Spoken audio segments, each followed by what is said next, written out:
Hello guys, welcome to my channel. This is the 49th tutorial in this course, and in this tutorial we are going to check out the call by reference method of passing arguments to functions. In the last tutorial we talked about the call by a value method, and I told you that when you use the call by a value method, the changes that you make to the formal parameters in the called function are not reflected to the actual parameters in the calling function.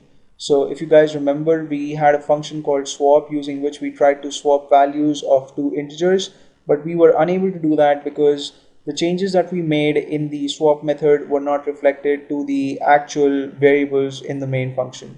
Right, so we're going to see how the call by reference method allows us to do this, and it helps us overcome the problem that we face when we pass values to functions instead of references. So we're going to check out the syntax of the call by reference method and how it actually does what it does in this tutorial. So as you can see, using code blocks, I've saved a file. I've given it the name call underscore by underscore reference. It has the extension .c. On line 1 in this file, I have my header file. On line 2, I have declared a function called swap, and it's of void data type because it's not going to return anything. And the parameter list is pretty new. It's unusual, I'm sure, for you guys, because we haven't seen such a parameter list thus far in this course. And it has pointer declarations, and I won't expect you to understand this completely as of now because we haven't covered pointers in this course yet.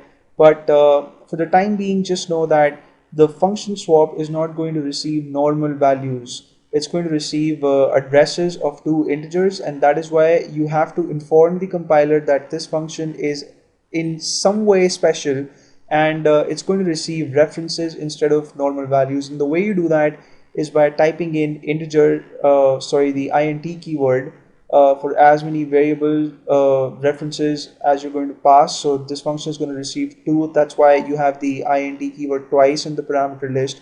And then you have to follow the keyword with the asterisk symbol, right? So the asterisk symbol tells the compiler that the swap method is going to receive 2 references, and those references would be stored into pointer variables, right? So on line 3, I have my main function, and on line 4, I have the opening curly brace for main. On line 5, I have declared 2 integer variables. I've given the names a and b. On line 6, I've given a the value 20. On line 7, b gets the value 10. On line 8, I have a printf statement that is used to display the original values of a and b. So the original values, which are 10 and 20, which are 20 and 10 respectively for a and b, would be printed. And on line 9, I have called the swap method with the addresses of a and b. And as we have seen in this course on multiple occasions when we've talked about scanf, and we also have seen a tutorial on the address of operator. To get the address of a variable, we have to use the ampersand symbol. So that's what we've done here. Instead of calling the swap function with the values of a and b, as we did in the previous tutorial, we've used the ampersand symbol and passed the addresses of a and b instead, right? So the control would be transferred to line 12 after this statement on line 9 gets executed. And on line 12, you have the function definition for swap. And again, you have the void keyword here because the function is not going to return any value to main. And inside the parameter list, I have declared my formal parameters, or the dummy parameters, which are x and y, right? So x and y again are pointer variables. That's why you have the asterisk symbols before the variable names. And x is going to receive the address of a, and y is going to receive the address of b.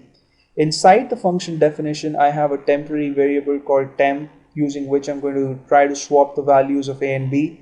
So as you can see, I don't have statements like temp equals x and x equals y and y equals temp as in the previous tutorial, but we have temp equals star x and asterisk x equals asterisk y and asterisk y equals temp.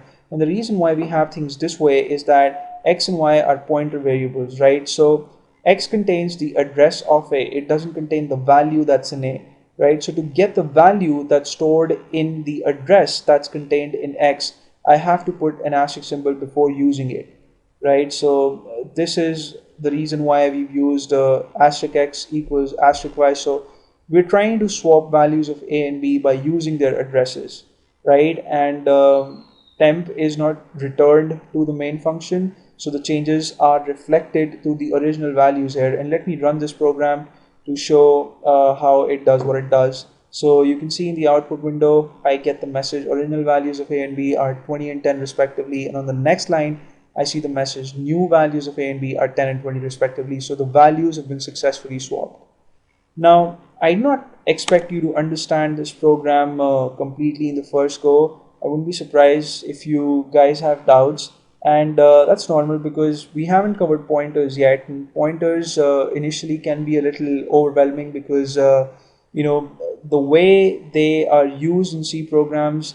I mean, most of the times, people do a lot of fancy stuff using pointers, so pointers can be slightly tricky, but trust me when we discuss pointers in this course, and if you would revisit this tutorial, or if you understood this in the first go, that's just brilliant, that's fantastic. But if you haven't, then don't be worried, because we're going to get back to all of this stuff later on in this course, and we're going to check out this tutorial one more time. I assure you that we're going to check out this program again, and if any loopholes are left in our understanding of this program, then we're going to cover those loopholes when we talk about pointers, right? So thank you so much for watching this tutorial. I'll see you guys in the next one, and please subscribe to my channel in case you haven't already, and I'll see you soon.